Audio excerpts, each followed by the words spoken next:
या देवी सर्वभूतेषु शक्तिरूपेण संस्थिता नमस्तस्यै नमस्तस्यै नमस्तस्यै नमो नमः। આજની સમી સાંજે ચૈત્ર નવરાત્રિનો 9મો દિવસ માતા શક્તિની આરાધના જ્યારે પરમ શિખર શુદ્ધતા શક્તિ અને સંસ્કારનો ઉત્સવ બની હોય ત્યારે મહીસાગરના આંગણે આવી દિવ્ય ક્ષણે આદર્શ વિદ્યાલય અને કેર સ્કૂલના રજત જયંતિ મહોત્સવમાં આપ સૌની ઉપસ્થિતિ આ કાર્યક્રમને એક આધ્યાત્મિક ઉર્જા આપે છે।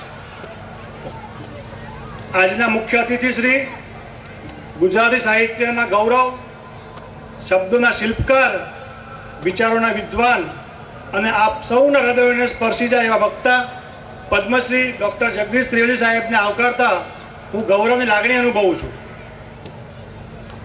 આજે આ પાવન પ્રસંગે આદર્શ વિદ્યાલયના કેમ્પસમાં જે આ રજત જયંતિ મહોત્સવ નિમિત્તે આપ આવ્યા છો સાહેબ, તો અમારા માટે ગૌરવ નથી, અમારા માટે એક અનમોલ સન્માન છે। સાહેબ, કહેવામાં આવે છે કે આપ શબ્દો માત્ર અવાજ નથી, એ તો આત્માની અભિવ્યક્તિ છે અને એ શબ્દોને જીવંત બનાવવાની કળા જો કોઈએ હાંસલ કરી હોય તો આપ જેવા સાહિત્યકારોએ કરી છે। આપનો પરિચય આગળના બે વક્તાઓએ આપ્યો। આપ દાનવીર છો, એટલી સંસ્થાઓ, શૈક્ષણિક સંસ્થાઓ, શિક્ષણના જીવ છો, શિક્ષણ સાથે જોડાયેલા છો। અત્યાર સુધી લગભગ સાહેબે 21 કરોડ કરતાં વધારેનું દાન આપ્યું છે અને હર હંમેશા તેરા તુજકો અર્પણ, અમુક ઉંમર પછી એ વહીવટી ખર્ચ પણ લેતા નથી અને સાહેબ એમની કમાઈ જે પણ આવે છે એ આપણા ડિંડોર સાહેબે કીધું એમ એ શિક્ષણ માટે વાપરે છે। ત્યારે આવા જીવ જ્યારે લુણાવાડાના આંગણે આપણને મળ્યા છે ત્યારે અમને આવકારતા અમે હર્ષની લાગણી અનુભવીએ છીએ। સાહેબ, આપના શબ્દોમાં એક શક્તિ છે જે હસાવે પણ અને વિચારે પણ અને દરેકના અંતરમાં એક દીવો પ્રગટાવે છે। આપ માત્ર હાસ્ય કલાકાર નથી, એક એવા વિચારક છો જે સમાજને દર્પણ બતાવે। સાહેબ, આજના ડિજિટલ યુગમાં ઝડપનો છે, પરંતુ આવા સમયમાં સાહિત્યને આપણા જેવા સાહિત્યકારો જ યાદ કરાવડાવે છે અને ચોક્કસપણે કહેવાય કે પ્રગતિ માત્ર ટેકનોલોજીમાં નથી પણ માનવતામાં છે, સંસ્કારમાં છે અને વિચારોમાં છે। જેમ ડિંડોર સાહેબે કીધું એમ યુગ નિર્માણ ટ્રસ્ટના હેઠળ આપણે યુગ નિર્માણનું કાર્ય આગળ કરવાનું છે।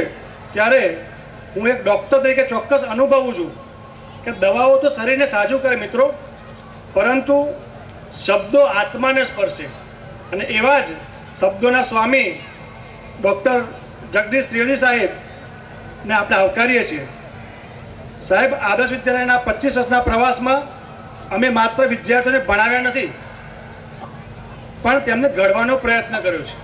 આ 25 વર્ષની ગૌરવ યાત્રા છે જેમાં શિક્ષકો, મેનેજમેન્ટ, વિદ્યાર્થીઓ દરેકનો પરિશ્રમ છે અને એવા નાગરિક તરીકે જે સમાજ માટે વિચારે, પ્રકૃતિ માટે જીવે અને સંસ્કારોથી સમૃદ્ધ હોય એવા નાગરિકોનું નિર્માણ કરવાનું કાર્ય 25 વર્ષથી આદર્શ વિદ્યાલય કરે છે સાહેબ, એનું અમને ગૌરવ છે।